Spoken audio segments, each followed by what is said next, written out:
We're gonna have ourselves a party. There'll be food and drink and ghosts, and perhaps even a few murders. You're all invited. You set him up and I'll knock him back, Lloyd. One by one. So the bartender pours him a drink. And listen, don't worry about a thing. We got everything under control. You do your thing, and I will do mine. Cowabunga!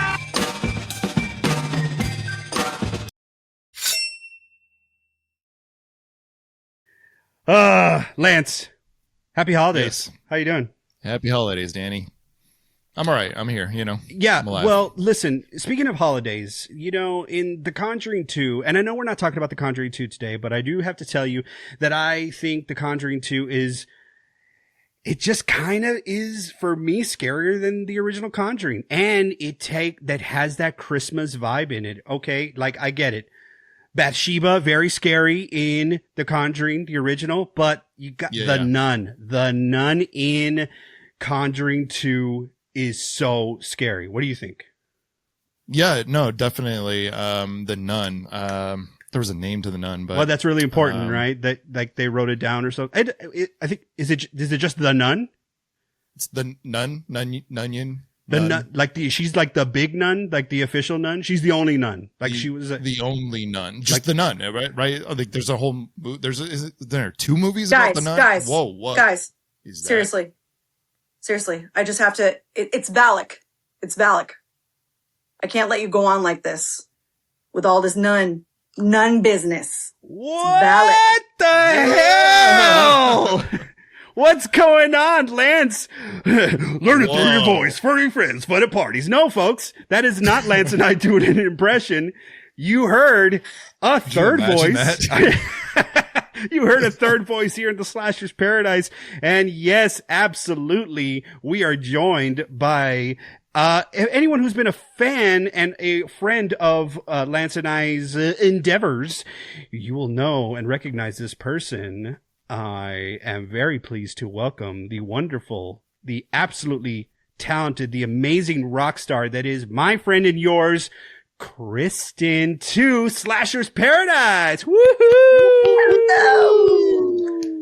Thanks for having me. Oh my gosh. Couldn't let you do that. Couldn't let you do that Nunya business. Couldn't let you do that.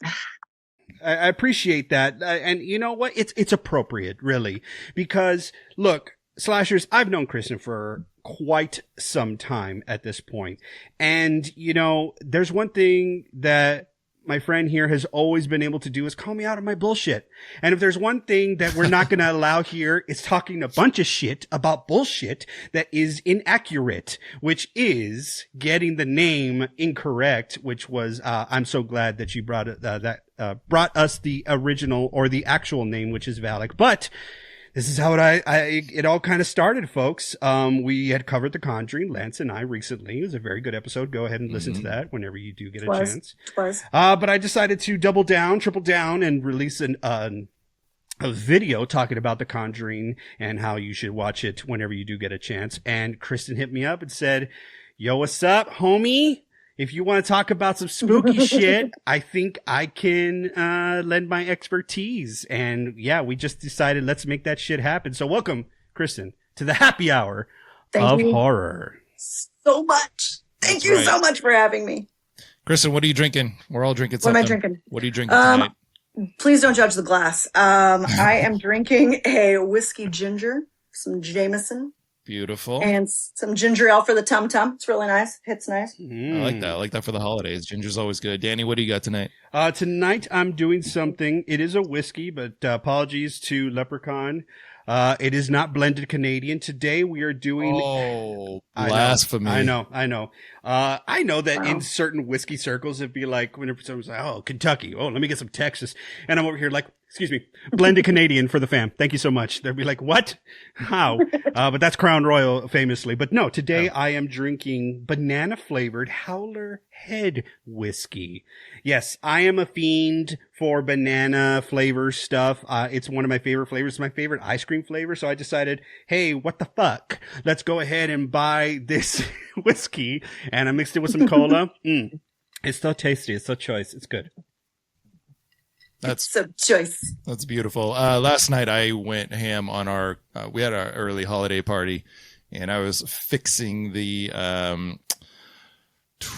peppermint twisted White Russians. Apparently they were a huge hit. I had quite a few of them, so I'm a little tapped tonight. I had a straight whiskey, but I am going to suggest that for all of your holiday parties, because like I said, there was 12 people that were on their face because of the peppermint twisted White Russian. So that is Smirnoff's peppermint twisted vodka with Kahlua, part 1, part 2, and then splash of milk or half and half, or heavy cream if you're really trying to get a tummy ache. But that's the way to go for me. That sounds good. My. That sounds good. This aggression will not stand, man. Drinking White Russians all night. Yeah, that's awesome, dude. All night, man. Yeah, if you're lactose intolerant, you could have one, which, yeah. Yeah, one and done. One and done. One and done. Well, great. Well, look, folks, we are going to keep it very chill. As you all know, here in the Slasher's Paradise, we keep it very chill. That's right. And we are going to spend the time that we have here for this happy hour of horror, not only talking fun, spooky things, but we are going to get to know our wonderful guest today, Kristen. So, Kristen, if you would like, we're going to go ahead and kind of kick it over to you. You can kind of introduce yourself to the Slasher's Paradise audience. Go for it. Solid. I'm Kristen. I'm an actor living in LA, like a lot of actors are. And I met Dan several years ago. I don't remember the year. You remember the year, don't you, Dan? I do. It was 2010. 2010. Whoa. So it's been a minute. And we were our first friends that we made all on our own, being big kids making our own friends in Los Angeles in a new town. We were the first buddies of each other's friend group in LA. So yeah, we did improv together for several years and then have been buddies ever since. And we definitely bonded over spooky things and horror movies and slasher movies and intense suspense. So yeah, a lot of the time we would just nerd out and talk about that. And then, eventually we got to do a fun exorcisist sketch. Mm-hmm. And I got to flex the acting muscles and be a demon. And that was a blast. And I got to live my fabulous contortion dreams, even though I could not contort that much. But it was really rad. I even wore the makeup home. Cause we had who was the makeup artist that worked on that? She was freaking phenomenal. Our friend Jessica. Yeah. She was drinking the White Russians last night. There you go. Shout when you out pick to her up off the Jessica. floor, you tell her I said hi. Yeah. But yeah, she did an awesome job. And I remember I'm also a nanny to pay the bills. And I went to pick up my kids from school, but I left all the makeup on. Oh, so I filmed them coming rad. up. Oh, it was Major so much points. fun. Oh, it was hilarious. She's like, what happened to you? And I was like, it's fine. It's just excellent Hollywood makeup. And then she was helping me take it off with a Q-tip. And I had a video of her. And I was like, what are you doing? And she's like, taking off my nanny's skin. Yes. It was a great memory. Oh, a great so memory. freaking good. Yeah. Kristen, where are you from? Because we've got Texas and California. Where are you from originally? I'm from Oakland. Oh, So okay. We from got the no cow. Nice. I love it. Very proud of my Oakland roots. I love it. I am a Warriors fan before they got Steph Curry, and then everyone jumped on the bandwagon. So yes, that's my story. But yeah, I'm from the Bay originally. Moved down here for the acting stuff. And yes, that's the pretty much professional profile. But in the fun horror movie profile, I grew up watching the spooky things. Even though my mom did not let me watch the spooky things, I was notorious from taking VHS spooky things home and smuggling them into my room where I had a VHS, and I would just watch it really, really late at night when mom was already asleep. And that's how I snuck it in because it was inappropriate. But, yeah. Yeah, you're fitting. So you're fitting right in. Pretty much, Lance and I had a similar situation, and thank you for dropping those 3 beautiful letters, VHS. Oh, so good. VHS. Oh, and it's weird. I was a weird kid because I would have really awesome, vivid, amazing dreams, whether they were scary or exciting or whatever. I had the best dreams when I fell asleep to either Buffy, pre-recorded on my VHS off of UPN when it was UPN, and then and Scream for some reason. I had the nicest, most amazing night's sleep falling asleep on the replay setting of my VHS, which is so strange. And everyone's like, you fell asleep to Scream and you slept well and nicely and had good dreams. I was like, yeah, like a little baby, like a little bunny in a blanket, listening to terror. You're in good company then. Oh, yeah. I did the same thing. I know Danny did. Pretty much, yeah. So I snuck it all. And then I would have to ask, and I'm sure you guys have answered this question before, but what was the first scary movie that you watched that truly like effed you up for a good 2 weeks? I need to sleep in mom and dad's bed.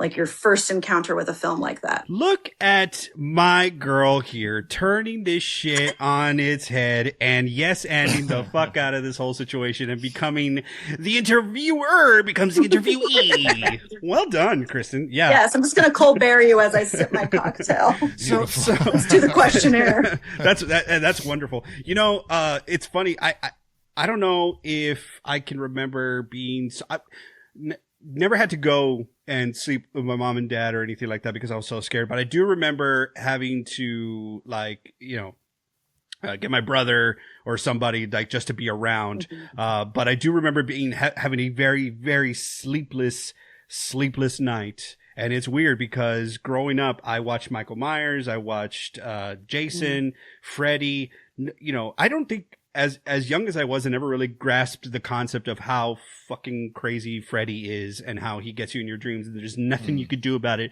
unless you're a dream warrior. But it wasn't until, and this is kind of embarrassing, but I don't give a shit.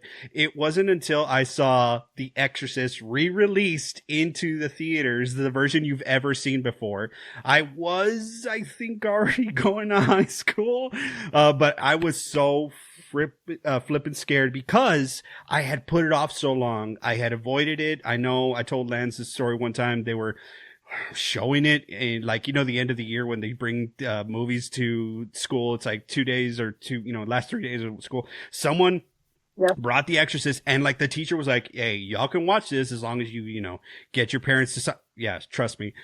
The public school system in South Texas was fucking rocking. But I avoided it. I remember sitting down. I remember it starting and I just kind of found a way to get out of there because I was so scared. It wasn't until it was re-released in theaters.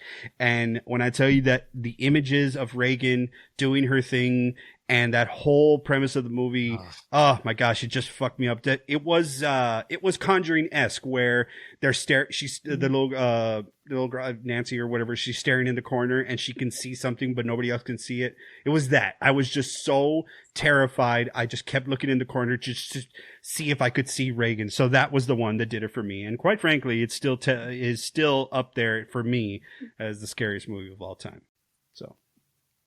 Absolutely. Yep. Yeah. I watched when it came out to the theater too. I think I told the story already, but me and my brother went and we ended up in the back of the theater and there was nobody there. I don't know why we chose those seats, but we went to the back of the theater and apparently the air conditioner just happened to kick on right when they do that extreme close up of Reagan's face. And I'll never forget that. That was terrifying. That's not what destroyed me though. I was, I believe 11 years old when, Final Destination came out and my sister took me as a birthday present. I had no idea what the movie was.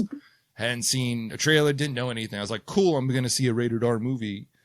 And that movie fucked me up for 4 weeks because I was ducking around trains. I thought my head was going to every accident that happened in there. I was like, I'm afraid of knives. This could happen. I'm afraid of tubs. I'm afraid of trains. I'm afraid of everything. So that movie actually that one jarred me. Growing up with Michael Myers and Leatherface and all that. Leatherface was our entry to slashers, but no, it was that movie. For some reason, that one took me out.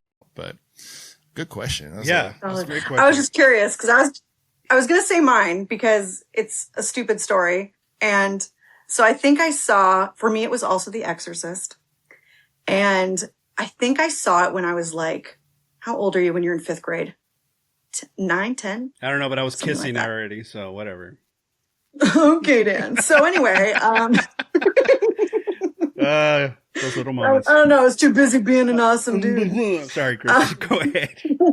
I don't know how old are you in fifth grade? It's Because you're 14 when you're an eighth grader, right? I was a freshman. I was going to 14's quinceañeras. freshman. I knew that. So as a freshman, I was going to quinceañeras already. So go back. And kissing everybody. Yeah, no, the kissing was old hat at that point.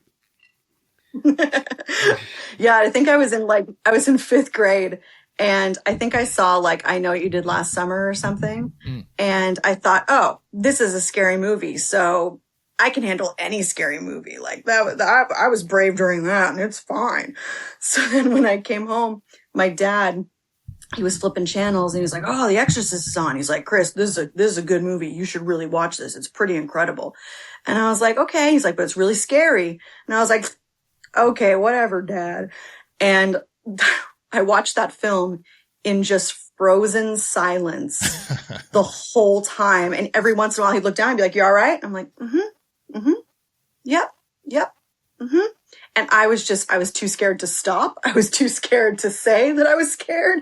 I just watched in terror. And then I legit was like, I'm going to be possessed. My bed's going to start shaking. This is going to happen. This could happen. This is why people in church say their prayers. It's because this can happen. It's going to happen to me. And then I couldn't sleep for weeks. It really ruined me for a while. I mean, that was mine. Look, I mean, it's kind of pointing in that direction. That's a bit of the great white whale for Lance and I. We take on the Titans when we covered some of the big ones. We just recently covered Texas Chainsaw Massacre, given that it was so specific to both Lance and I, because it ended up being the first brush that him and I both had with a horror movie, just coincidentally. So we took our time with that. But let's just stay on the topic of The Exorcist a little bit. Kristen, let me ask you, because I've made this point to Lance a few times, and I'm actually pretty interested to get your take. Okay. Do you feel, obviously you already mentioned, this is why people go to church and say their prayers and stuff. One, were you a church going child with your family? And two, do you feel that needs to be true for someone to be as scared as you, maybe me, Lance as well, was watching The Exorcist? Do you think that that's like a criteria for it? I don't think so. I think it's terrifying regardless, whether you're religious or not religious. I grew up Catholic, but we were kind of lazy Catholics. Like we would go to church on the major holidays because grandma wanted us to go on the major holidays. And I think we were all baptized.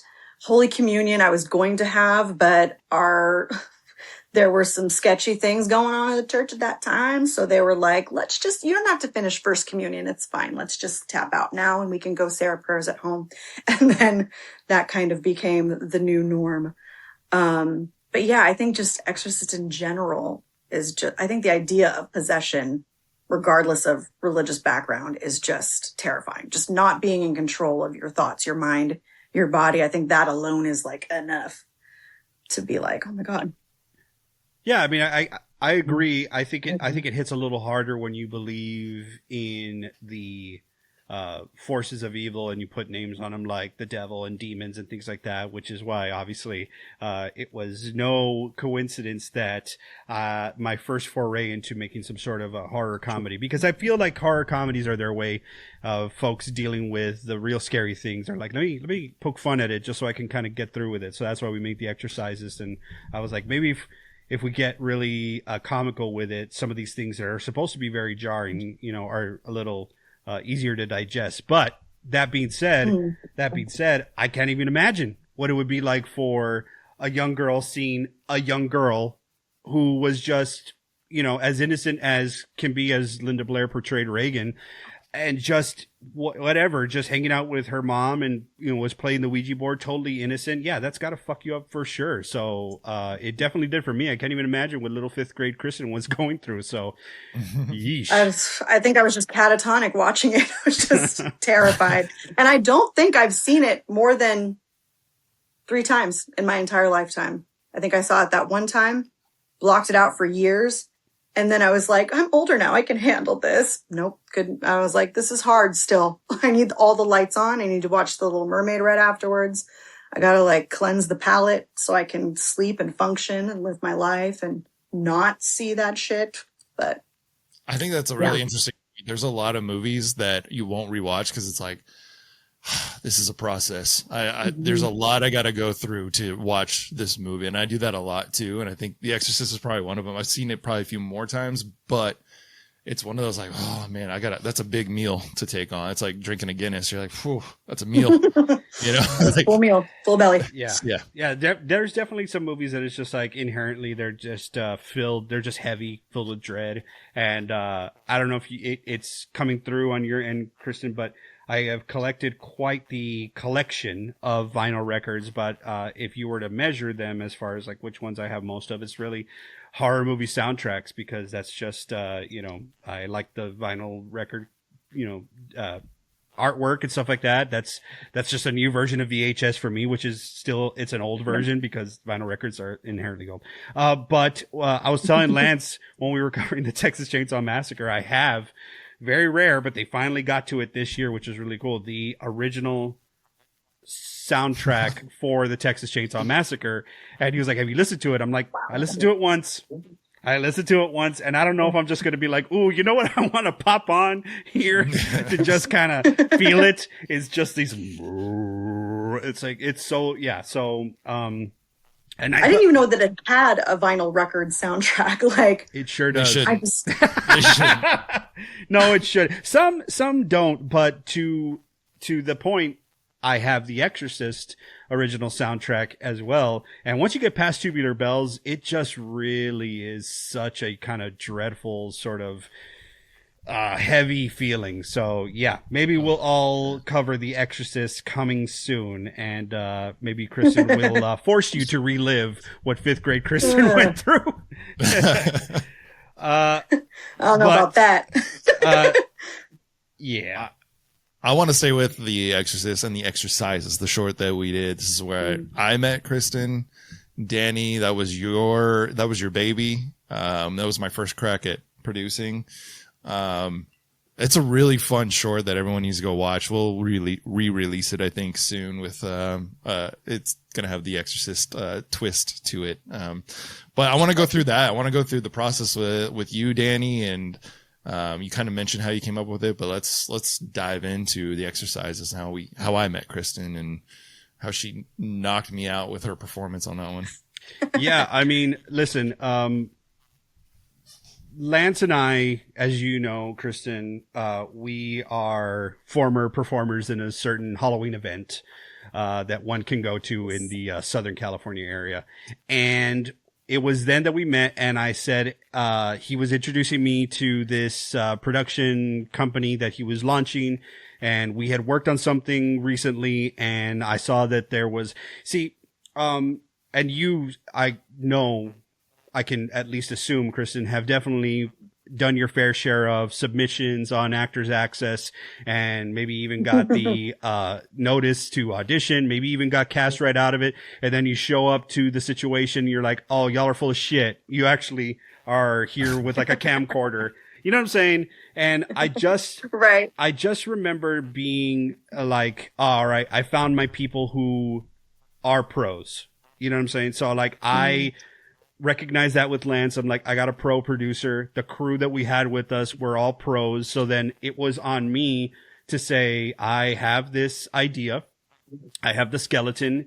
And because it's improv based, I wanted to call on my favorite people in the improv industry that I've met, at the time, of course. And 2, just really good actors. I needed a actual homage to Reagan. I needed someone to kind of jar the memory to be like, is she doing, is that a Reagan? Is that Reagan? Is that supposed to be Linda Blair? But I needed it to be homage. I needed it to be something that was hinted at, but still someone who can come in and give an actual real performance grounded in reality. They understood the subject material, but they also can deliver their own take on it. And my thought process started and ended with one person, which was Kristen. I had already known her, and she had already been killing it on stage. We had been performing on stage. We were at the Groundlings. Like, that's where we met, and we had continued at LA Connection.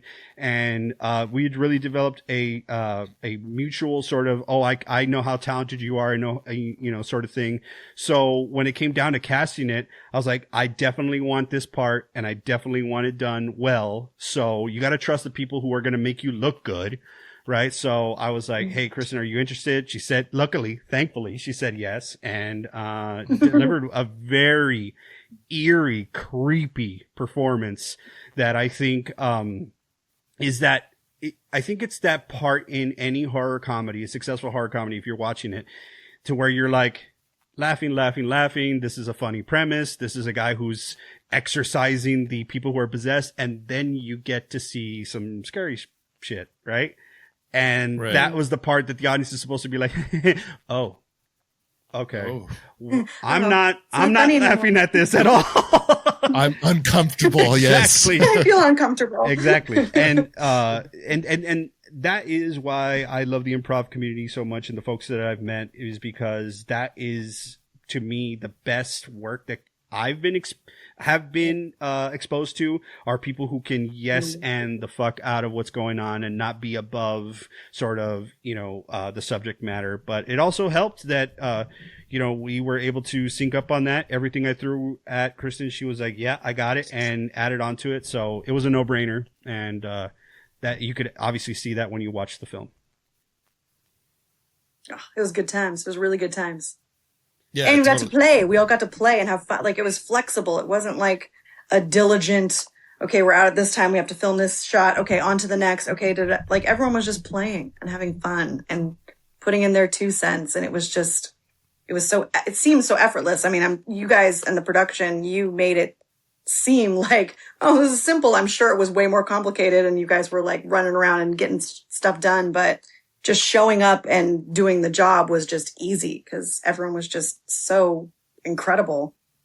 Oh, that's awesome to hear. I stepped out of the room. Like, I missed the whole actual filming, especially of the exercising part. But then I got to see like the interviews, and that's like the part that will like creep people out when they see you. You like steal the show. You bring it back to that level of like, oh, this is a horror short, and these are horror characters. And I remember seeing the cut, and we were all in the room together, which was kind of funny. It was in that little studio apartment I had, and it was like hilarious to watch this big production happen in this little room. But people fucking brought it. You brought it, and I remember seeing the final cut, like, whoa. That's rad. That's awesome. That's so much different than what else we had going on. A lot of over the top comedy and improv stuff going on. And you really brought it home. It was really fun to watch. And I was like, we're a fan of Kristen. We're a fan. Like, my wife watched it. She loved it. Like, it was great. A great time. Oh, it was so good. I also never laughed so hard in my whole damn life. Like, especially with Trevor, like, he went on these rants that were we were crooning of laughter. We had to like close the bathroom door and I think hold your dog, Lance. At the time you had like a pup, and just to keep everything quiet for the take, but we just couldn't. It was the funniest thing I've ever heard. I remember everyone holding back. I never, ever experienced the feeling of, I think I'm laughing so hard, I'm going to piss myself. Like, I have never felt that until that day. I think it's just, if we could have captured that essence of what everything that was going on and everything that was being thrown around and just like everything in a bottle, I don't know, I would get high on that stuff. It was just perfect. Kristen, I'm going to ask you, and you too, Lance, if any of you all remember, do y'all remember the name of the demon that Kristen was portraying in The Exorcist? As you all I think remember about it, I do want to say for the audience, just so you know, I looked up, and I think this was the part that started to freak me out, and I'm already getting chills. God bless it. I looked up real demon names, and I gave them to specific featured actors or featured characters in the short. So I gave Kristen a real demon's name, and I think that's part of why William Friedkin was able to get through the exercises. Be like, I don't give a fuck, because he was just like, you're kind of removed from it, but you're kind of attached to it to where you can separate it. For me, that was the moment where you grow up and you're hearing, "Hey, don't poke the bear. Don't poke the bear. Don't play with the Ouija board. You're gonna," and you know, that was me being like, all right, this is as far as I think I want to take it. But I gave Kristen a real demon's name. Anyone remember? I feel like I have a crack at it, but I want Kristen to say it first if she remembers. I think I'm probably wrong. I want to say Belloc?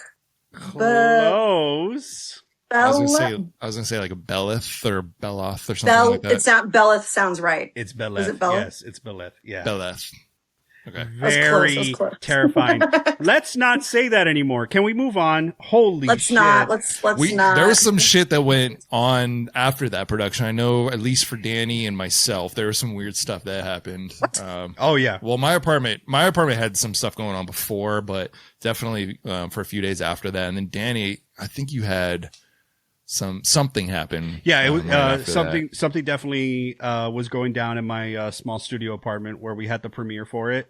After everyone had left, pretty much in the days after, just stuff that just had never happened before. And I almost like I didn't reject it. I just kind of accepted it that it was happening. And it was also like, you know, and this might be a little bit too much on my end, but sometimes I just kind of live in this world where it was like a rite of passage sort of thing. It's like, you want to talk about this source material, just know the stuff that you invite, and you know, you're going to get it now, you know, sort of thing. They were giving you a little warning, like, check yourself. That's exactly how I felt. So, it scared the shit out of me because I was living alone in that studio apartment. And, we have always wanted to, and have talked so many times about how we can revisit The Exorcist. So I don't know, maybe stay tuned, folks. Maybe we'll be going down that road again.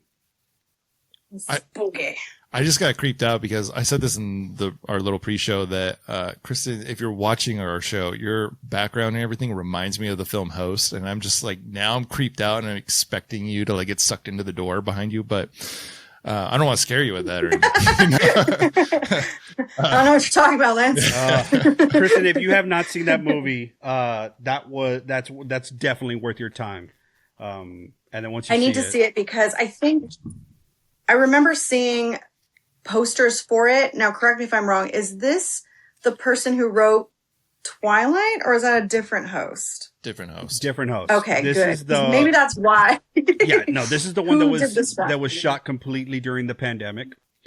And they filmed it pretty much all remote. It's everything you see is as if you're watching like us, like right now, if you're watching a Zoom meeting, and that's as much as I'm going to give you. It's so worth your time. I think if you do have time, check it out. It's on Shudder if you have that service. Okay.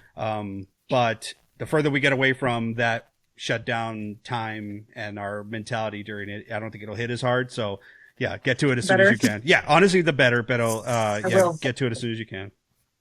Still considered the second scariest movie to this apparent review that they do every year. So just saying. Really? I guess it gets people's hearts going pretty quick. It has some pretty intense jump scares on it. So highly recommend. Yeah, we were so moved by it. We did an episode on it. And we sure had fun. But yeah, as Lance is saying that, I'm remembering that we were being, at least me, I was being very cheeky in our promos for it. And at the time, my wife was on site for her job, and it was just me and the fluff ball that's conveniently asleep on the other side of this couch, my dog Loomis. And it was scary times. But that's part of, I think, why we love horror movies so much. So maybe we can segue into that. Kristen, there have been folks in the past who have shared what their favorite horror movie is of all time. And some folks even say, and you kind of alluded to it already, in that you took comfort somehow in letting Scream play in the background as you were falling asleep. So I guess to you, Very weird. it's not at all. Not in this audience. Not here. Not in the Slasher's It's a safe Paradise. space. I'm very glad. Not in the Slasher's Paradise, where we come to talk about scary stuff and keep it chill and have a good time. But then the question is, Kristen, what is your favorite horror comfort movie? Comfort movie. Horror comfort movie. Yeah. Horror comfort movie. It just might be Scream. I mean, it was such a groundbreaker at the time. It was a good time to be a kid. It was just a good time for movies and film. It was just the perfect storm of everything that a cinematic horror experience should be. And it was just so new and different. And yeah, it's hilarious too, because my dad bought the Ghostface mask, but it was before the movie came out. And him and my mom bought it thinking, oh my God, it's so cute. It's a sad ghost. Like, he's like, oh, and they thought it was adorable. And then Scream came out and we're like, well, that's not what that mask is anymore. But yeah, I feel like I put it on when I want to feel the good old spooky sounds and spooky feels. Like, I feel like that's my go-to. Do you think? I feel like you're speaking for a generation with that one. Yeah, that's what I'm saying. Like, do you feel that Pretty much. it's more of its nostalgia at this time and how it reminds you of the bygone era of yesteryear or whatever, or times that you just like, yeah, I agree. That's why they're cashing in on making stuff for us now. Like, everything is geared towards millennials because now we're the adults that pay for things. So they're like, let's throw the 80s at you. Ooh, remember this? And let's put this old star in this commercial. So, but yeah, in terms of comfort, I do love the nostalgia of Scream. And it just, like I said, I fell asleep to it all the time. Yeah. So it was a goodie. I think there's something to that, obviously. I mean, millennials, obviously the unique group that knows what it is pre-technology, post-technology. And of course, Scream is definitely playing with those themes when you watch it about the coming of age of the digital age and how dangerous, obviously, it could be. And I think obviously there is something to that. But there are some folks who will, throw the nostalgia soup gunk at us. And if they don't do it right, it just kind of falls flat on like, oh, you just really were reaching for that low hanging fruit. I don't want to talk a bunch of shit, but recently I tried to watch. What's that? I know you did last summer too. What? Oh, shit. Oh, shit. I don't know what you're talking about. Oh, wow. Oh, man. Kristen is fitting right in, baby. This is the only thing I'll say is I recently watched Y2K. The Kyle Mooney horror comedy. I never saw that one. I haven't seen it yet. I forgot all about it, actually. Yeah. It starts off strong and then eventually you're like, oh, this is going on too long. We should, so it was a short that they try to expand. We've seen a lot of that. Like, it was like a YouTube short kind of a thing. They're like, oh, this will be a great movie. It'll make money. And then you're like, it was as good as a short. Yeah. Unfortunately. Okay. Time out. You have mentioned you're a Buffy the Vampire Slayer fan. Buffy raised me. The show. So my question is, are you a fan of the movie? Does the movie hold any part of your heart at all? No, actually. And we're done. I'm out of here. I'm kidding. Oh, that breaks my Michelle heart. is my Buffy. Kristen, we're not mad. We're just angry. That's from the movie. I know. That's fair. That's fair. No, it's a thing. My wife's a huge fan of the show. She literally just did a watch through, I think, this past year. And I forced her on her birthday because she did a Buffy the Vampire Slayer birthday theme. And I forced all of her friends to watch the movie at the end of the party, and she hated me for it. So, I mean, respect where respect is due. The film was the beginning. It's iconic. I get it, but at the same time, like, I don't know. I think for me, when I saw it, I think I knew that it was campy while I was watching it when I was little. I was like, this is over the top. I just, for some reason, it just didn't get me. But then years later, when my sister was watching the show and she was allowed to, I wasn't because it was too scary. And I watched that and immediately I was just like, that's not Buffy. But then as I watched it, I was like, oh, she's Buffy. And then she was my Buffy forevermore because she's just amazing. So yeah, I'm so sorry, but Okay. it doesn't hold a candle for me. I mean, I represent. I mean, I got Sarah Michelle Gellar back here, so I'm just had to know where you stood on that. But okay, good to know. Yeah, I'm so sorry. It's Sarah Michelle for me, forever and always. Well, since we're throwing hot button topics at Kristen, we might as well throw the one. Do it.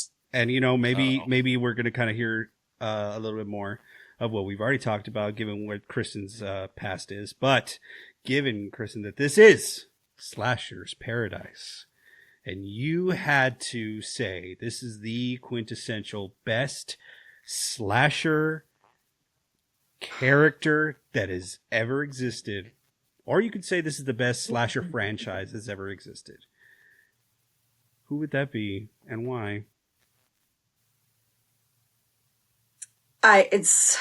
It's Michael Myers. Oh my God.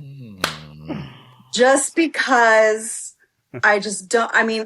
he's just so singular in the subtle, I'm just walking places and I'm murdering everyone, and also just being very chilling, and also riding along with the sequels. I mean, they're still popping shit out.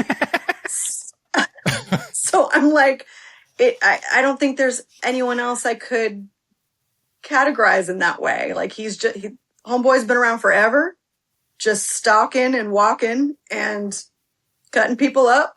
And I just don't think anyone else has held that tone decades long. I don't think any other killer has, terrified generations as long.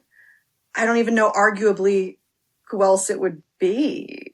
Maybe Freddy, but I just, I think it's gotta be Michael.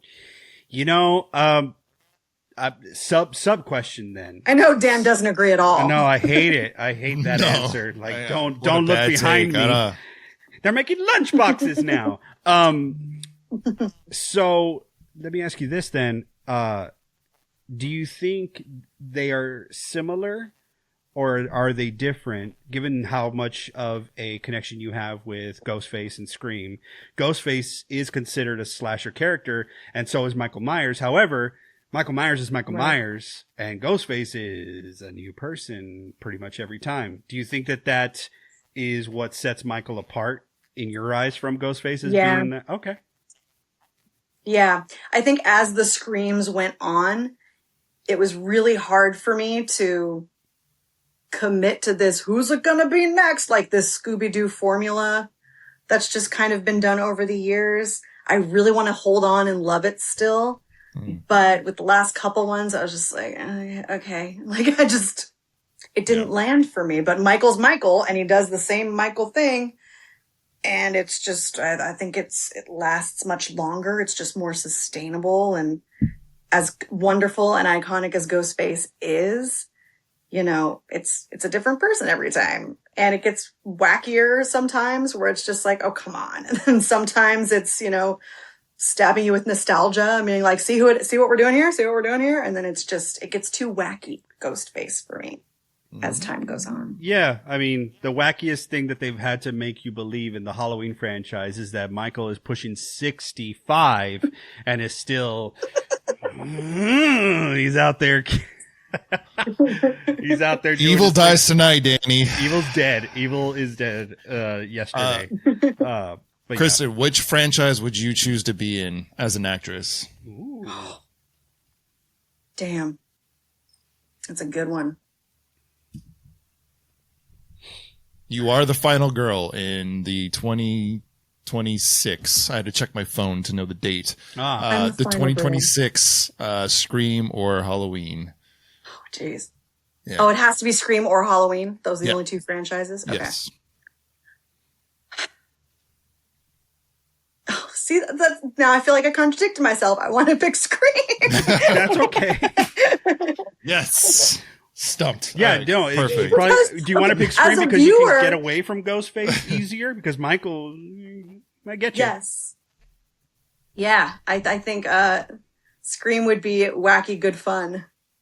And I think if I was to act in Halloween, I think I might be genuinely freaked out, which could give a great performance. But I think, yeah, as an actress working on that set, I think I would choose Scream. Yeah. Very good. Very interesting. Very interesting. All right. Yeah, it's weird. I'm a conundrum. Hey, but that's the best type of horror fan because, well, that's going to lead me to my actual next question, which is, speaking of conundrums, speaking of being pulled in one way at this time, maybe pulled in this way another time, if you were to say quintessentially, there's a pantheon of the pantheon of horror movie subgenres, right? We've talked about a few. We've got horror comedy, you've got possession, slasher, gore, cut 'em up, whatever. Like, if you were to say what for Kristen's library, which would you say is the tops, your preferred subgenre, as in it is the scariest to you, and what type of horror subgenre is like you avoid it? It's just not your thing. Okay. I have two answers for my faves. Okay. One film, and I don't know what subgenre it would fall under. The Strangers. It really, I liked it because of the lack of score. The first Strangers, no score, no crazy ominous build. It's just, we're at our cabin. We're coming back. I liked the unveiling of what's going on with this couple. Like, something's off. We don't know what it is. And then I love the simple notion of just, you're alone in a cabin, middle of nowhere. And the motivation of these killers is just, you were home. Like, to me, that was the scariest shit that like got me in my core. So I that style of just simplicity, and I felt a little bit of that with the first Conjuring as well. It was just simple, like family moving in, no real big score, nothing really, over the top. It was just very simple, like clapping game sounds, or your daughter like walking across the hallway behind you in complete silence. Like, simplicity just freaks me out. So I don't know what genre that would be though, like slow burns, or I don't know. What would you categorize The Strangers as? Psychological terror, survival. It's slasher adjacent, but yeah, I definitely more psychological survival horror. Yeah. Yes. I think that's what I love the most. And what I steer away from the most is probably gore. Like gore and they're not their own subgenre, but mutants, like Hills Have Eyes. Oh. Yeah. Like, The Hills Have Eyes and Wrong Turn. Yeah, like yes. yeah. That's more backwoods. Yes. Inbred. Okay. Backwoods Right. inbred just makes me really uncomfortable. I don't. I'm just like, no, I don't want the nuclear family coming at me. Like, no. and gore overall. Like I thought I would really I liked the first Hostel kind of, because the premise was just so terrifying and possible. Like, oh my gosh, like this is why we don't travel alone. And the gore of it did freak me out. But later on down the line, it was just gore for the sake of gore, I felt. And I was just like, I don't need to see disembowelments for 2.5 hours. I'm good. And then what was, that director that did, we met him, Dan. Eli Roth. Yes. Eli Roth's The Jungle one, where with the cannibals that eat each other. Oh my gosh. The Green Inferno, right? The Green Inferno. Green Inferno. Okay. Again, the premise, I was like, ooh, interesting. And then once I got it, I was like, this is too much. I'm going to vomit. That was a remake of Cannibal Holocaust, right? So, Yeah, okay. Pretty much. I have a story about that movie that is pretty jacked. You want to talk about like falling asleep in a movie? I fell asleep in Cannibal Holocaust, and I woke up in the scene, and it was like the worst dream real life moment in my entire life. Yeah, please don't do that. That's terrible. Thankfully, Yeah, it was bad. I've avoided Cannibal Holocaust. I have, and maybe I have as well. I don't know. Maybe I need to get to it eventually. It's just one of those things. It's like, yeah, eventually. No, you don't. Nope. Okay, good. It's like people are like, what? You've never watched Suspiria? And I'm like, no, I haven't, not yet, but I'll get to it. Right. I'm gonna go ahead. The guts can wait. Yeah. The intestines can wait. I'm gonna go ahead and tell the story because it's a funny story, and I never actually thought I would tell the story of Eli. Because I love this story. It's fun. So Kristen and I and another friend that we were jiving with at the Groundlings. So it didn't matter if it's 2010 or 1995. I was into horror movies for a long time. So one of the first things that obviously Kristen said at the top of the hour was that we bonded over our love for spooky stuff. So I was like, hey, y'all, let's go watch this movie, The Last Exorcism. Yes, that's right. It was Last Exorcism. Let's go watch it. And we watched it. We went to the ArcLight, and here's the funny part. We are sitting in a row, obviously, and we're watching the movie, and it is done. And I swear, either I said it, Kristen, or our other friend who was with us, when when the movie's over and you kind of do that turnover and you look at it's like what you do, like when the previews are coming out. What'd you think? Yeah, you like that? No, I'm never going to watch that. Mm-hmm. So we look at each other, and it's like we're also doing like a stand-up motion. So just imagine you're standing up and you're like kind of like doing stretch. You're like, oh man, that movie sucked. Turn around. Behind us is fucking Eli Roth. Oh, that was great. I was the Homer Simpson gif going into the hedges. I was like, great, Danny. The one thing you're not supposed to do starting off in Hollywood is to the director's face of the genre you want to be considered for the most. It sucked, Eli. Yeah, Eli, what the fuck are you thinking? So, that was hilarious. We went, yeah, that was our brush with Eli at The Last Exorcism. It was. I'm so uncomfortable for you guys. I'm so glad I wasn't there. Thank God. I've convinced myself he didn't hear, but at the same time, there's no way he remembered us or will remember us.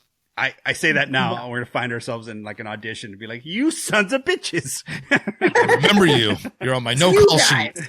Oh, you don't like gore, huh? Why are you auditioning? I'm sorry. Because I need a job, Eli. Exactly. Okay. Yeah, so the Saw franchise, not for you then, Kristen? The first two, I was on board just because of the psychological whoa, and how they think of the traps and like the logistics of it fascinated me. And I was like, oh my God. And then of course you go introspectively and think, what would I do in this situation? Would I kill this person? Would I do? And all of that ride was so much fun for the first two. And then I feel like as they went on, it just got ridiculous. And I was just like, nope, I don't need these anymore.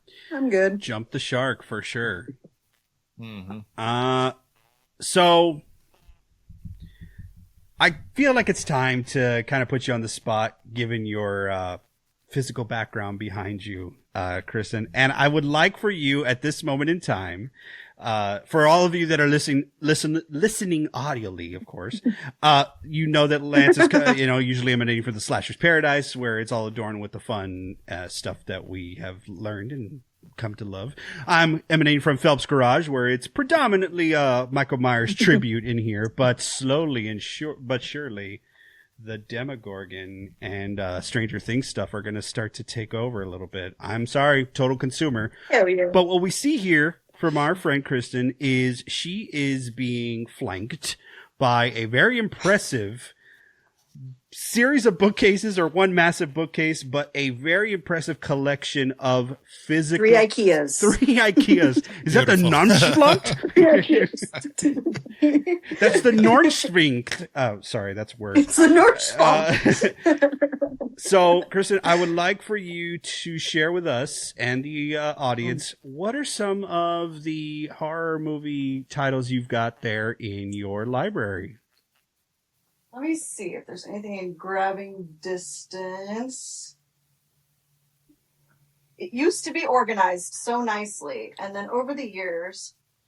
Oh, this is just one suspense. Shia. Stop your Disturbia. nonsense. It's not at all horror. It's pure suspense. It is for like 5 minutes at the end. for 5 whole minutes. Gosh. That is such a deep cut for anyone that remembers. I talked about my journey with physical media and talked about how there was no reason for me to be owning physical copies of movies like Disturbia and Michael Clayton But here's and the Fracture. thing, though.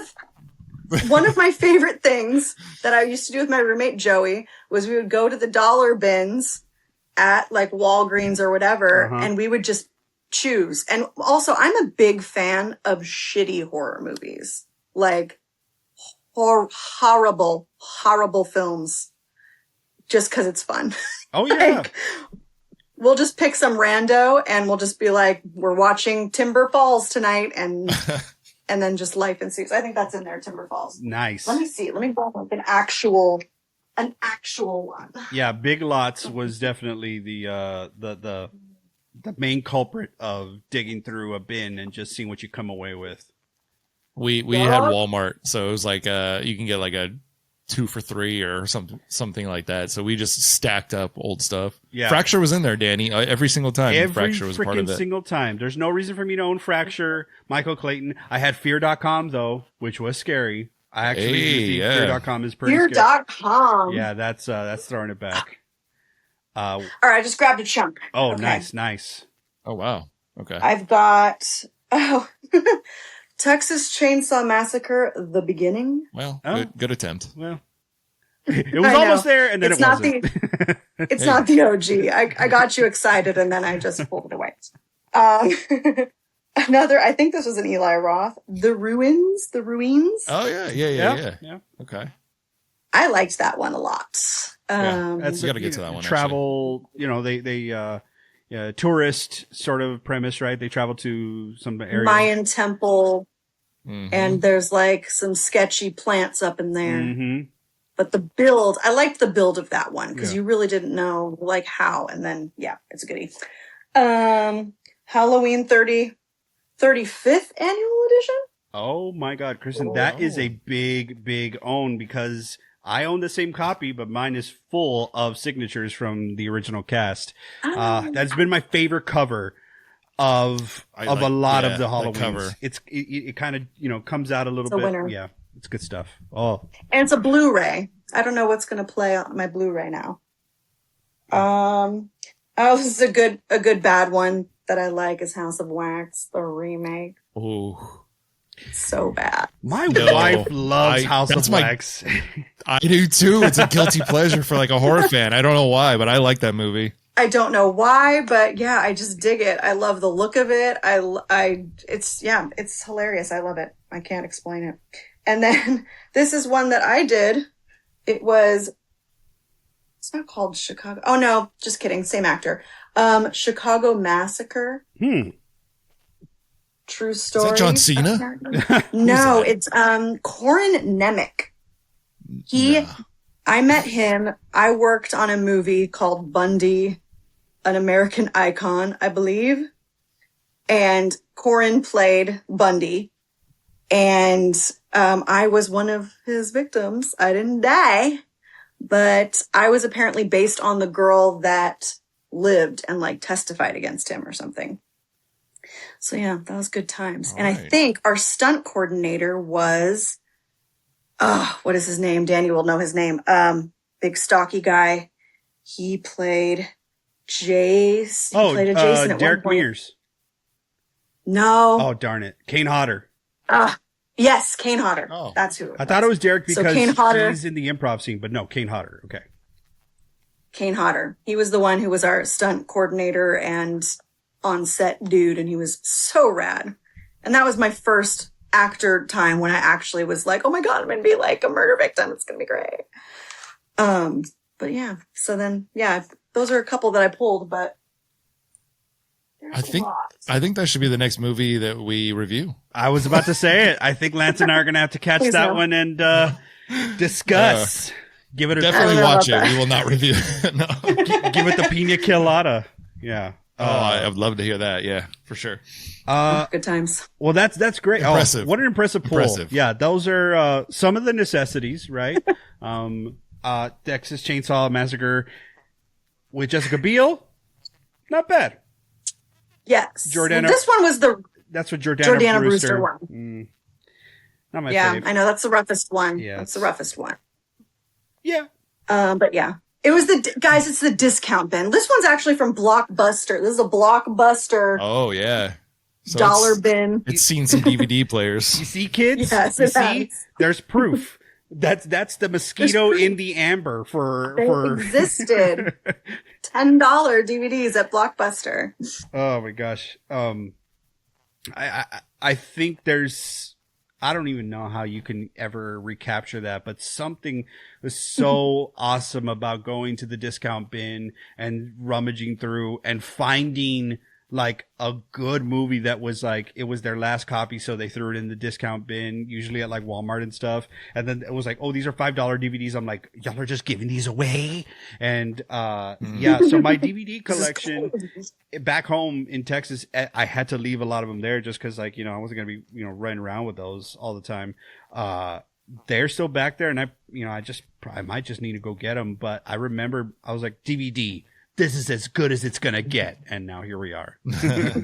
Here we are. And everything is streamed. But I've been very thankful that I held on to all these guys because it's been very useful in those moments where you're like, God, I just want to watch blank. And it's streaming nowhere. Mm-hmm. So then I have mine. I pop it in my PS3 and I'm good to go. Nice. It's funny you mentioned that. Danny mentions that all the time about like streaming and going physical. And I actually sat down and I watched like the agreement. They're like, oh, you agree to terms of this movie. It's like, you don't actually own any of your movies. Even if you buy them digitally, you don't own them at any point. Well, WB just got bought by Netflix. So it's like all my WB movies might be gone. I don't know how that's going to work out, but now it's time to go physical if you have the storage for it, which I don't, but. Netflix bought Warner Brothers and nobody warned a brother. Yeah. Oh, you. Yeah. All right. So listen, this is going to be a fun first ever time. I haven't even done this with Lance. But this is the happy hour of horror, rapid fire, this or that section. So it's basically going to give you two choices, Kristen. You pick it, and that'll be that. Stick it. So, I compiled as best of a list as I can, and it's going to jump all over the place. But here, let's see how this goes. We're going to start off with an easy one: Halloween 1978 or Scream 1996. Scream 1996. Okay, we're done. Thank you for joining us in Happy Hour Horror. That was Kristen. She'll never be back. Thank you. Bye. Oh, Lord. Okay, no, we'll keep going. Slow burn or jump scares? Slow burn. Mm-hmm. Practical gore or digital? Oh, practical. Okay. Cabin in the woods or an abandoned hospital? Cabin in the woods. Okay. Creepy basement or pitch black attic? Pitch black attic. Yeah. Maybe. Say that 10 times so fast. Pitch black attic. And would you definitely not want to be babysitting or home alone? Home Alone. That plays into the strangers sort of thing. Okay. All right. Yep. All right. So I'm a nanny. I babysit all the time. I babysit all the damn time. yeah, that's And I have to die for the kids every time. you are Laurie Strode. You are her. I am. Okay, so more like types of terror. Do you prefer mass killers or supernatural spirits? Supernaturals. Okay. Zombies or vampires?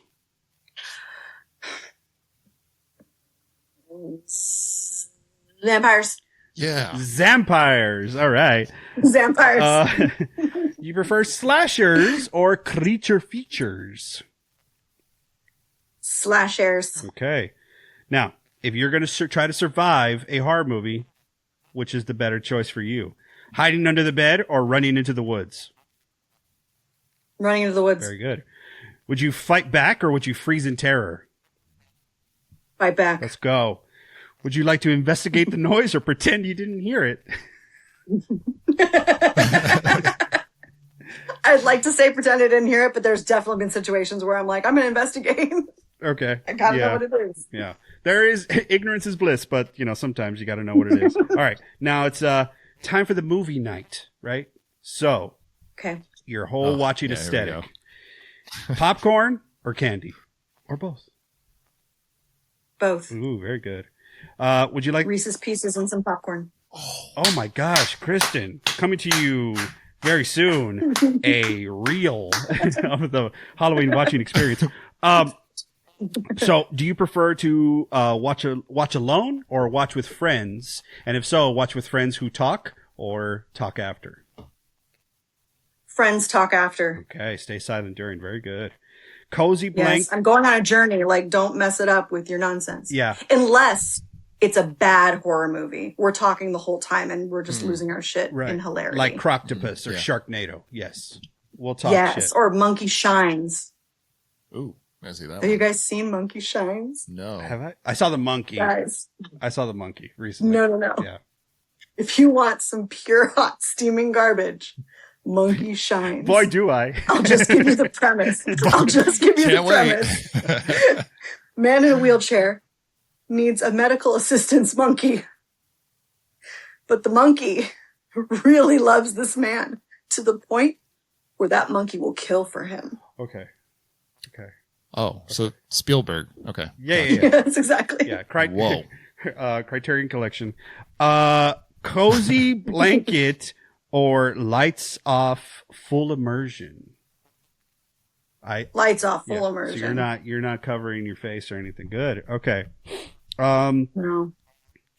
And then finally, I'll throw some more at you. That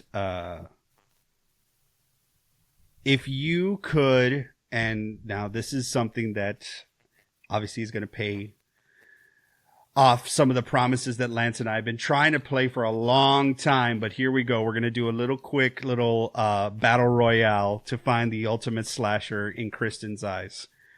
Okay. So the way it works is that I will say this or that, right? If you pick that other one, whichever one you pick, they stay to go up against the new thing. So you've seen this on Instagram and stuff like that, where people are like, do you like tacos or tamales? And someone says tacos. And they're like, tacos or hamburgers. And until you unseat the one until we get to the end, whenever that's going to be. This is improv, baby. All right. So let's see if I can rig this as well. Okay. Michael Myers, everything, Dan. Yeah, we'll see. That's the way to his heart. Yeah. Okay. Jason Voorhees or Freddy Krueger? Freddy. Freddy or Candyman? Freddy. Freddy or Leprechaun? Freddy. I know. Sorry. It's okay. Sorry. I'm just doing it for Lance. Freddy or Chucky? Oh. Chucky. Ooh. Whoa. Chucky or Leatherface? Leatherface. Leatherface or Ghostface? Leatherface. Leatherface or the fisherman in I Know What You Did Last Summer? Leatherface. Leatherface or Norman Bates? Leatherface. Leatherface or Jigsaw? Norman doesn't have a prayer. Leatherface or Jigsaw from Saw? Ooh. Ooh. Jigsaw. Okay. Interesting. Jigsaw or the Crypt Keeper for Tales from the Crypt. Crypt Keeper. The Crypt Keeper or Yes. The Strangers. Crypt Keeper. Crypt Keeper or Michael Myers. Crypt Keeper. And we have got to the end and the finality. Kristen's preferred over all the horror icons, at least the ones that came to my mind. I'm sure I left a few out, and I apologize. But we don't really give the Crypt Keeper enough love on this pod. But It's it's a shame. Well, It's I a was shame. probably formulaically doing it wrong. I was thinking who could take who, or who. I got that vibe. Yeah, you were Okay. going like verses It's okay. rather than like your personal, but that's totally It's fine. okay. Well, then, oh my gosh, the Crypt Keeper giving Leatherface the business would be hilarious to me. Yes. I like that. I was in Yeah. my mind thinking verses. Silly me. Silly me. Okay. That's right. So if you were a slasher, would you? Or Danny, are you done with your? I am. It's over. If you were a slasher, would you wear a mask or would you like just go creepy kind of catatonic face? Creepy catatonic face. What weapon would you use?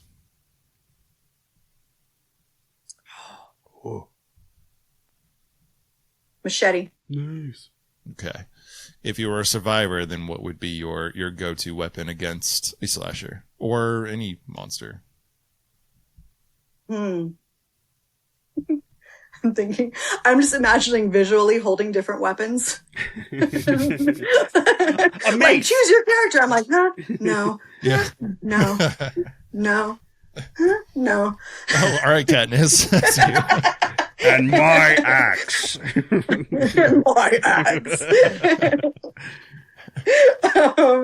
I would say, I'm gonna stick with machete. So machete to Okay, fight off a and machete. then- Very good. Yeah. Yeah. And then, like what setting? So I think we kind of went over this before, but like, a house, the woods, a paradise, a beach horror film kind of thing. What would be like your setting to survive in and your setting to kill in? Setting to survive in. What are my options again? Anything, any setting that you would prefer, still- or you think. I'm gonna say urban streets, Nice. like in the city. Like, what was the Scream? Oh wait, maybe I'm not thinking of Scream. No, Sorry. that was a recent Scream 5 was in Is New it York. Scream? That was a recent Scream. 2 recent Screams. No, the most recent 6 was urban, very urban. Like, 5's yes. New York. Yeah. Yeah, I thought that was fun. You don't see that a lot. You see a lot of cabins, you see a lot of beach, you see a lot of forest, spooky houses, but I'd like to take it to the streets. That'd be fun. Taking it to the streets with a Taking it to the machete. streets with a I like machete. it. We're taking it to the streets. Stomp the yard. So it is. Yeah. It's Kristen takes Manhattan, basically. That's what it is. we're That's talking totally about. what it Okay. is. Yeah, and she'd have enough budget to shoot in Manhattan for the majority of the movie. Of course. Yeah, we're gonna do it right this time. Yeah. Of I like it. course. Is that it, Lance? I think so for now. Kristen, is there and this is definitely putting you on the spot because it's such I think your mind could go endlessly, but is there like a hot take that you have, stand on business principle you have about the current state of either horror movies or the horror movie going experience, or something that like you are just saying, if this was this way, and it is the best way to experience a horror movie, or these are the best things you should be doing for horror movies. We've gotten away from it. What is like a Kristen hot take of like, this is where the hill I will die on, so to speak. Hill I will die on. Ooh.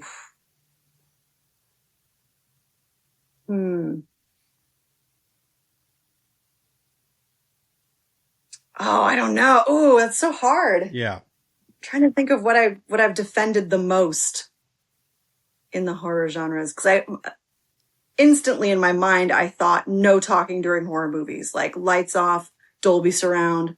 We're going to experience this together. But then, I don't know, it is really, really fun when everyone's reacting together. And I think it's hilarious when you're watching and that one friend is like, oh, that's a big mistake. Mm-hmm. Like, yeah. it makes the movie going experience fun. So I don't know if I would die on that hill. It could be something that you say this is the way, or it could also say I'm taking this stance in the sense of I want no more remakes, or do away with this trope. Something that you're like okay. Yeah, like you're standing on I've business. got one. Okay, go. Standing on business. The subject matter is a little serious, so please forgive me. But I don't think we need so much SA in horror in general. I've been watching a lot of like Ryan Murphy, American Horror Story. Like, this was a particular thing in Last House on the Left and The Hills Have Eyes. Like, women overall already know the terror of that happening, or the terror of, seeing it visually over and over again. I don't think we need it. I think a lot of the terror and a lot of The Last Girl Standing and a lot of that, I think we can carry the terror without having to see it all the time. I know it's a very serious, sad subject, but I was literally talking with my roommates the other day, and I forget what Ryan Murphy show we were watching, but we just kind of did a tally of like how much we see it on camera. And we're like, we don't need this. And I don't even know if it's a thing for the guys, like when you guys watch it, I'm sure it makes you uncomfortable. But yeah, I just feel like it's very ever present in a lot of recent films and productions. Or the main girl has a dark history, and a lot of the time it's like based around some kind of assault or violation or something. And that's just something I don't think we need in the genre as much anymore, visually on screen. That's just for me. Are you talking about, would you consider like the good for her genre a part of that specifically?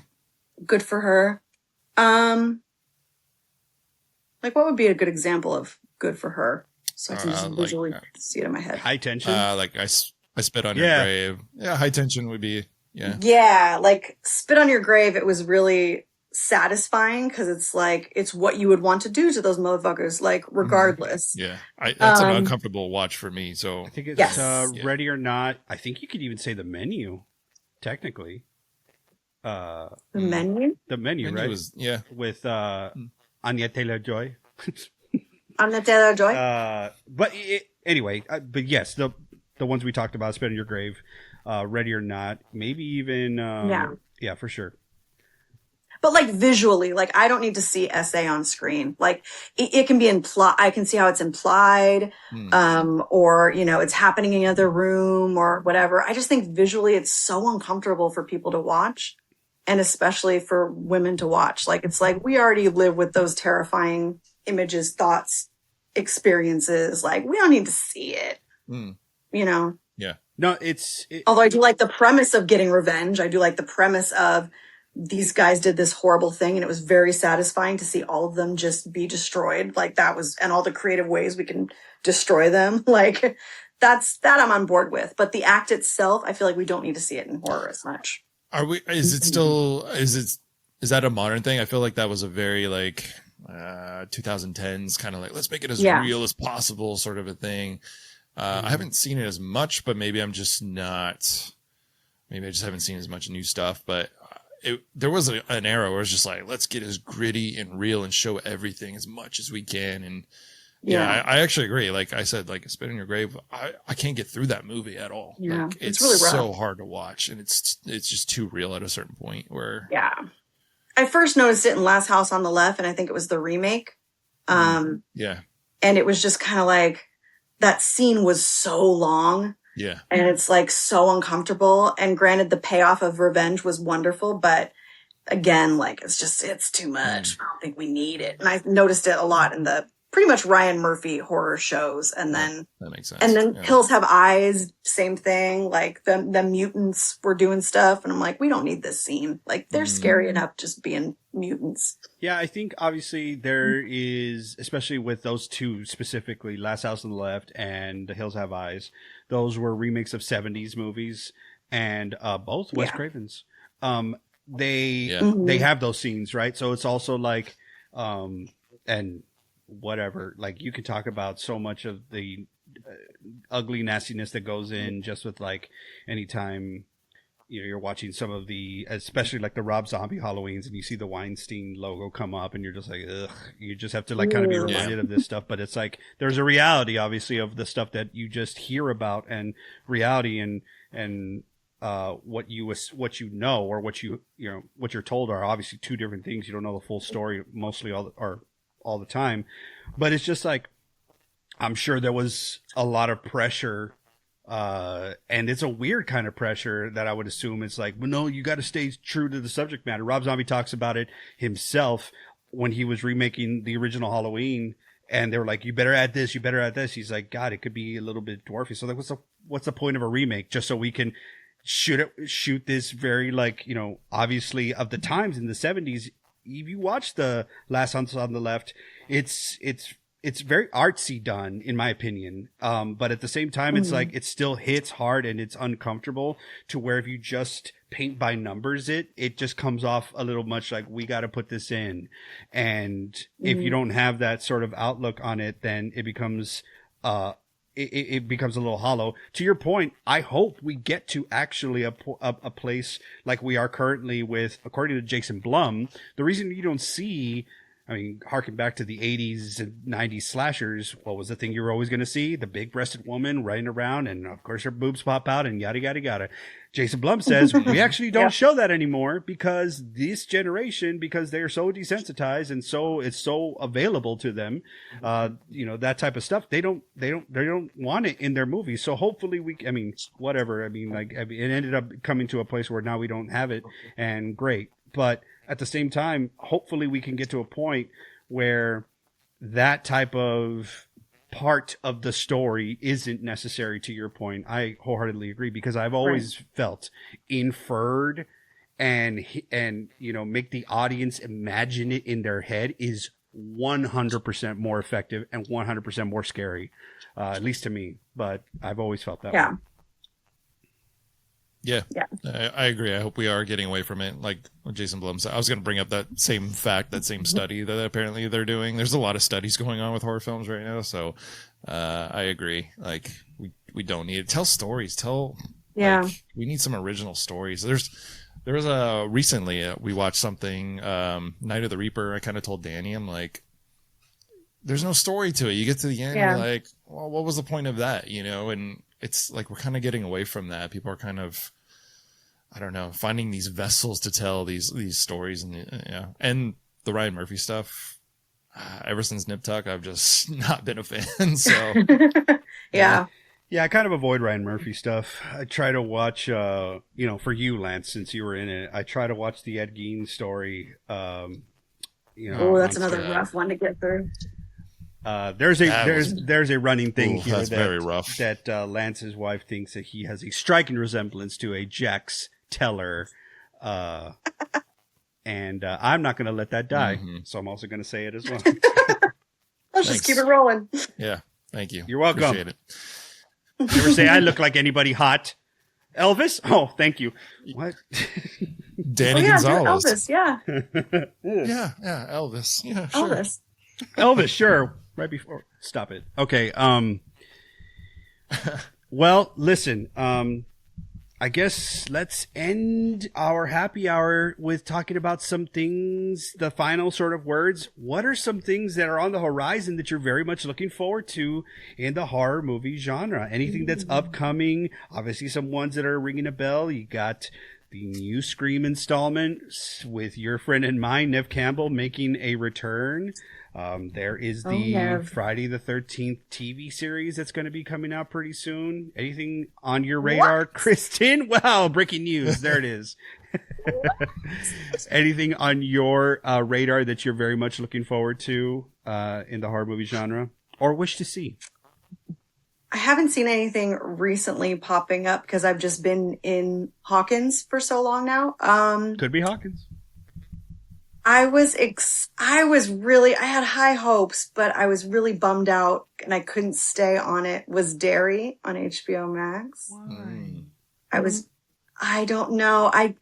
Maybe I made the mistake of starting Stranger Things around the same time because I fell in love with the Stranger Things cast of kiddos so quick that this new Derry group of kiddos that they tried to kill off like in episode 1 and then introduced new kiddos. I was just like, I'm not in love with any of these kiddos. I don't care about any of you. And then I just stopped watching. We've continued, and I want to say there's some that do stand out more, but as a whole, nah. You're total. I totally agree with you. I just didn't. I loved the remake of it. That group of kids was perfect casting. I loved it too. And then, so I got excited for Derry. I think they nailed the look of it. But other than that, I was like, I don't care about any of these damn kids. The CGI vomit is really intense CGI vomit. Ugh. And I just couldn't stick it out. I just, I couldn't do it. So a palate cleanser won't help. Like going to another genre and coming back to it won't help. I don't know. I need to revisit it. I also need to catch up on certain ones that I just haven't kept going with. I didn't finish. Apparently there are more strangers than the first, I think 3. Oh yeah. Well. And then I was like, I want to finish it just because I started the journey, but then at the same time, I just know they're going to be garbage. And then I Still Know You Did Last Summer just made me so sad. So you watched the requel. You watched it recently. Oh. Yeah. It was a journey.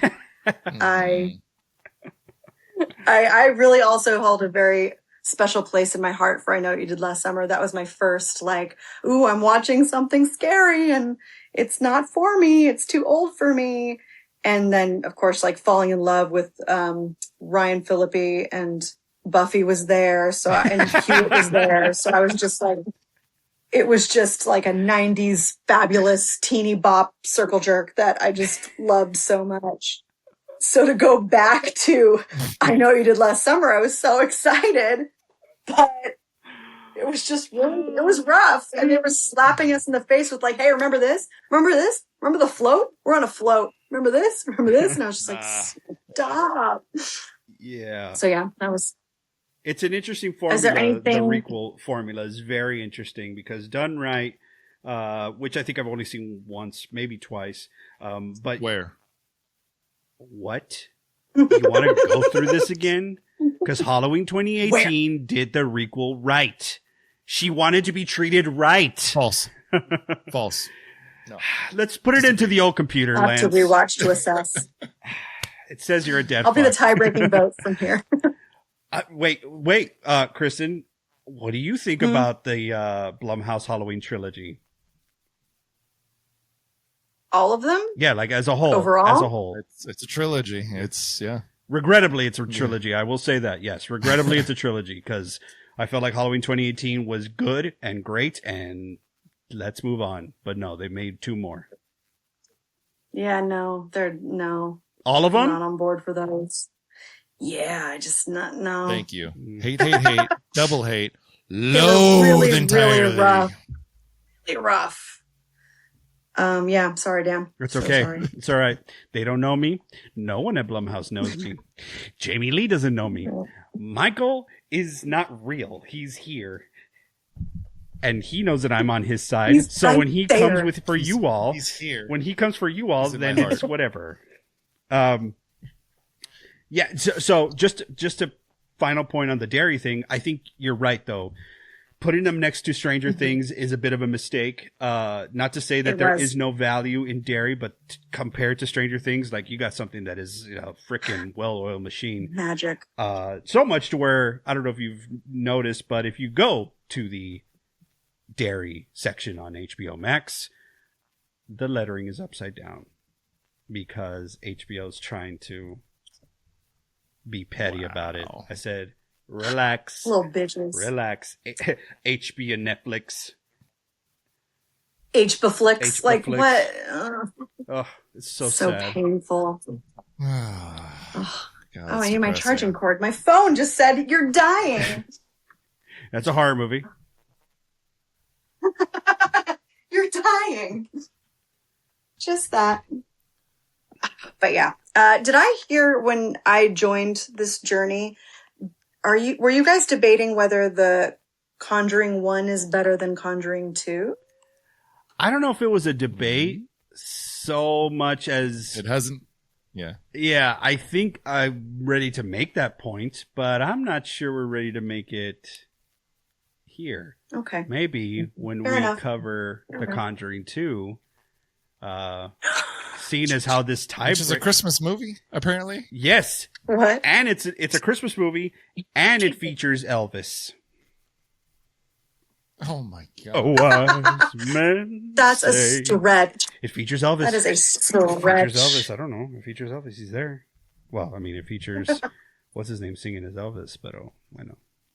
Adds heart to the movie. Danny, what are you looking forward to, movie wise, horror wise? Honestly, I'm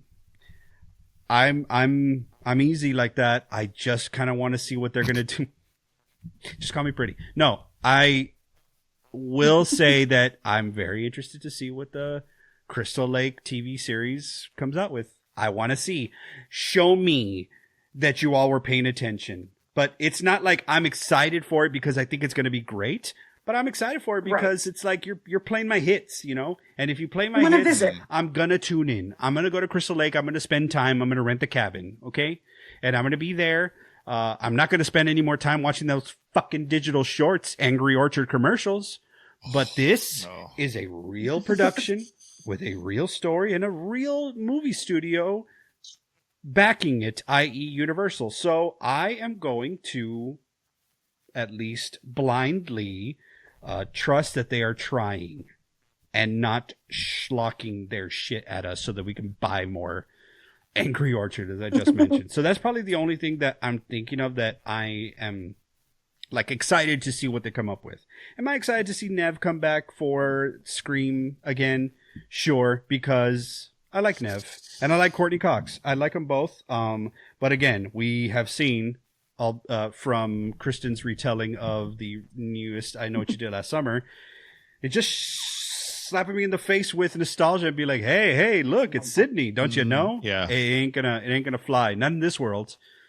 It's too much. So we need our Ghostface to have a real story this time. yes. Yes. Yeah. It needs to be rooted and maybe even splash onto the next film or whatever, but keep it mysterious or whatever, but something rooted and awesome would be nice. I was going to say, here's something that's a hot button topic right now.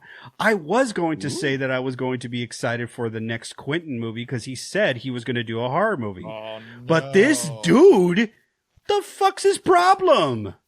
Yo, attacking Dano, how dare you? dude, he attacked Paul Dano. He apparently attacked Matthew Lillard too. He just kind of Really? Yeah, he just kind of went off. Why? I don't know. I don't even know the quote. I know the Dano quote because I saw it. I don't even know the quote about Matthew Lillard. I promise you, I hope I'm wrong, but That's why. Yeah, he said I saw a bunch of people's feeds like, this guy's a great actor. You know who's great? This guy. And Paul everyone's Dano, just, yeah. Yeah, he went off about him being weak and the weak link in There Will Be Blood. Dude, Paul Dano acts his fucking ass off in that movie. I think he's amazing in that film. Yeah. Amazing. But So I don't good. know, man. Somebody was like, I hope this is some weird WWE style promo shit that Quentin's got going on that where he reveals his next movie. It's revealed. It's starring Paul Dano, Matthew Lillard. But he didn't stop there. I'm not a Twin Peaks fan, but apparently he talks shit about Twin Peaks as well because of some character and whatever. I'm not like the original show. The original show. Yeah. What? I don't know, man. I don't know. Oh, he's just on it's a weird hot take. Yeah. He had hinted that his next movie was going to be his last, and he had been toying with the idea that it was going to be a horror movie. And if you watch that whole Spawn Ranch scene in Once Upon a Time in Hollywood, ooh, that's tension. That is good tension because, of course, it's the fucking Manson family. They're all just like, okay, what's going to happen? So anyway, I think, it would have been good, but dude's going to have to cool it for a little bit. He's going to do some bad PR for himself. Don't forget, he had Halloween 6 for a hot minute. He almost did that one. Yeah. Could have been part of our franchise. Yeah. And Peter Jackson had Nightmare on Elm Street 6, which I still think could be made today and is a very good premise. Imagine this, Kristen. Lance knows this, but I'm going to pitch it to you. You get Robert Englund back. In this case, you could get Robert Englund back because it adds to the story. But basically, Old Man Logan, Old Man Freddy, where the premise is that kids are no longer afraid of Freddy. They're taking sleeping pills to go to Dreamland to fuck with him, to beat his ass. As a rush. Yeah. Cause they're like, you have no power. So you can imagine Robert Englund. He's older, Freddy. He's all like, leave me alone. Basically, the idea is that something happens to where he's able to fend off one of the kids that's messing with him and does cut him enough to where they start, are afraid of Freddy again, thus regaining his powers, going on one last run bender as Freddy Krueger. One last bender. I think they nixed it back in whatever it was because it was you kind of made Freddy a little sympathetic. I don't know, but whatever. I still think it'd be great. Yeah, they kind of towed that line here and there. That would be cool. I'm excited for Evil Dead Burn.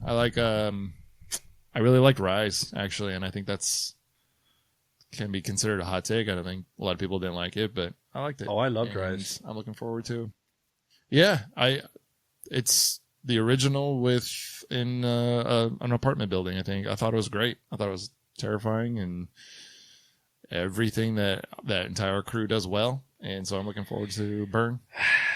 But sorry to say, my man, it's a whole new crew doing this one. Yeah, well, is it? It's still in that world. I think it'll be okay. I'm looking forward to it. They gave you the blueprint. Just don't fuck it up. Yeah, good. Don't fuck it up. You're fine. To be this far in a franchise and still make a banger here and there. Yeah, you got my trust for sure. Now, you could, obviously the Blumhouse trilogy for Halloween, just banger after banger after banger. It's a joke. I'm not defending Halloween Kills or Ends, but I am defending Halloween 2018. Ooh, no. Ugh. It's a great remake of the entire franchise. Lance, have you heard, Kristen, what? Have you heard the news? Obviously, Exorcist Believer came out that was directed by the guy who did the Halloween trilogy by Blumhouse. Hold on. I'm going to say it, and it's going to be fun. So they had said, you got The Exorcist now, and he was going to make a trilogy with this, and it bombed, so they stopped it. David Gordon Green exited it, but Universal was like, what do we do now? And what they decided to do was get a very capable Mike Flanagan to take over the helm of the Exorcist series, which I am a fan again of Flanagan.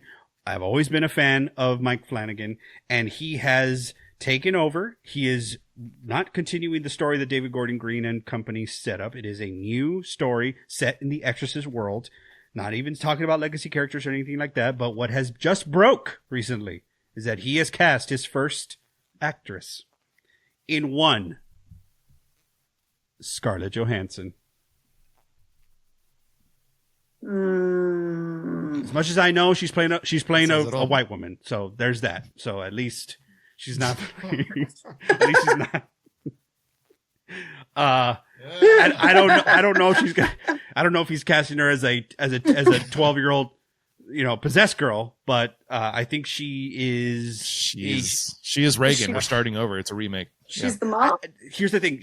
I don't think she's Reagan McNeil. I don't think she's Chris McNeil. I don't think she's any of them. I think it's just a new story that lives in the world of The Exorcist. The what we know.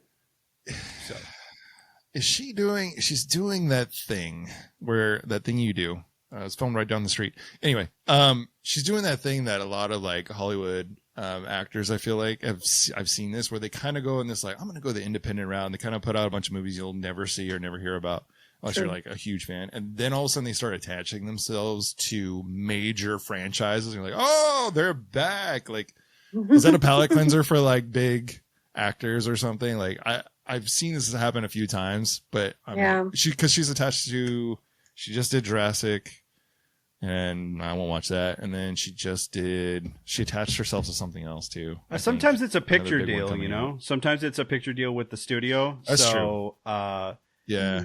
I just haven't seen her in anything except for SNL in a while. So yeah, it's been a minute. And the Jurassic. I did watch that Jurassic movie. I did watch it. I did as well. How was it? Worth it? It's free now, so now it is. It's worth it. Sorry. All right. Well, it's free. It's free now, so you can watch it if you want. It's a fun, okay ride. It's like, it's like watching like a Fast and the Furious 50,000. Like it's just, you're going to watch the car chase for just some good time. But now they go to space. So space. Anyway, space Fast and Furious. Well, yeah. I mean, dinosaur big, go scary, rah is scary dinosaur. So yeah, it's the same shit. So nothing's changed. The Mosasaurus is pretty cool. Nothing's changed. So there you go. It's cool. It was all right. You got the sexiest man alive in his slutty little glasses, running around getting DNA from dinosaur eggs or some shit. It's good times. Good times. I was going down a weird path.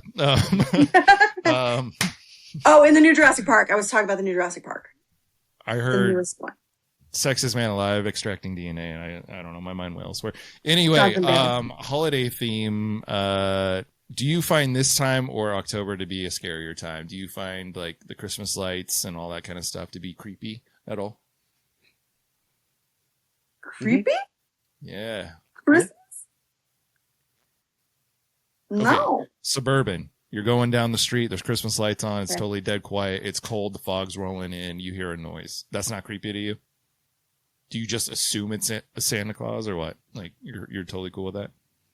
Well, again, now that I've watched Stranger Things, yeah, I guess that would be scary.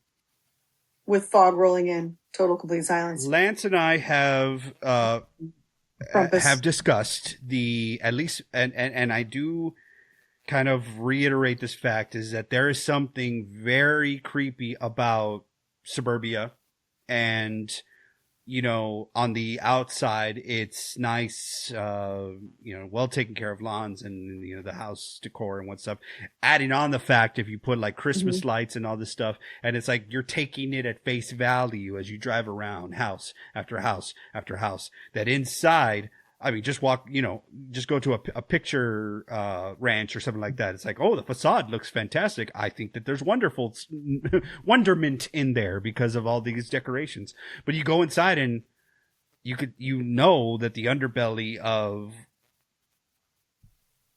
what can be hiding behind closed doors, it's that assumption thing that I don't know, but does somebody have a hole dug in there where they're planting bodies, or is somebody like, a serial killer and they're just living among us, or whatever the case?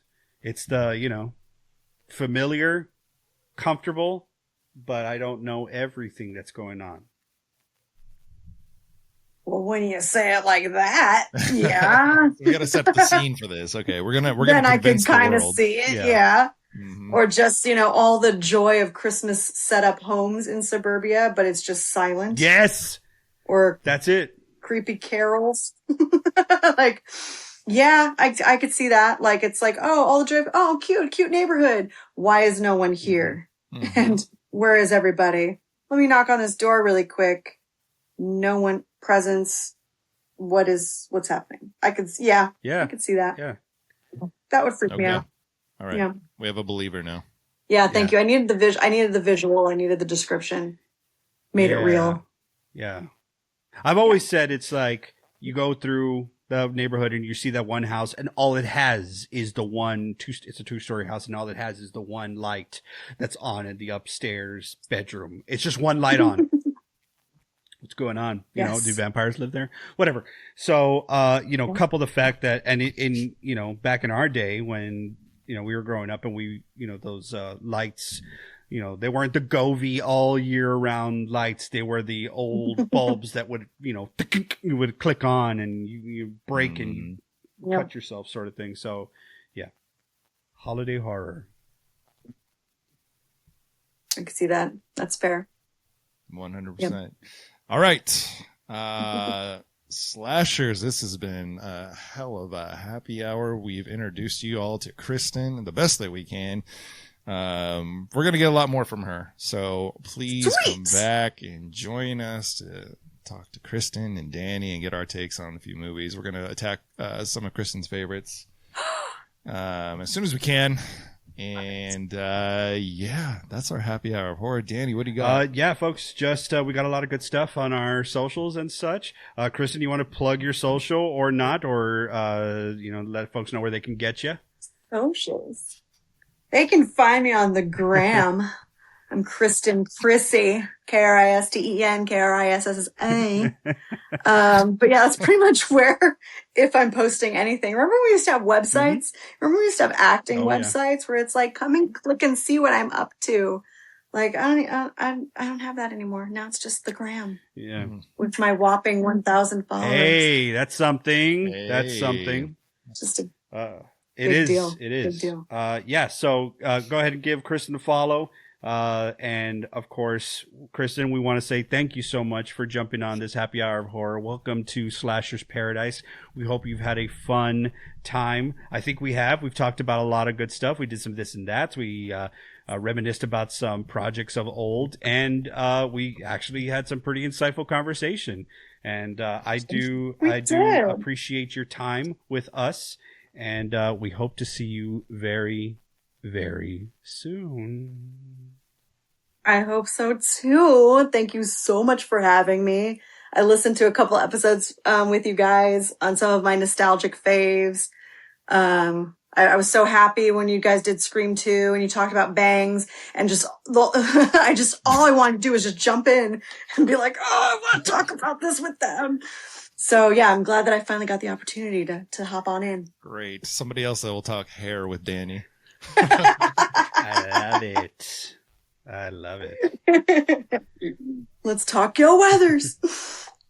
All right. Well, until next time, that's Danny, that's Kristen, and I'm Lance. Reminding Lock you to your doors.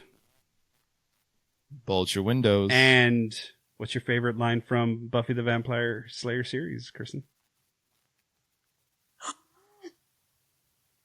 It's going to take me too long to think of my favorite. And I feel like I need to know the answer to this. Is that it? Is that the line? Is that the quote? I dig it. Lock your doors, bolt your windows, and fucking if the apocalypse calls, beat me. If the apocalypse comes, beat me. Nice. And join us next time in our Slasher's Paradise.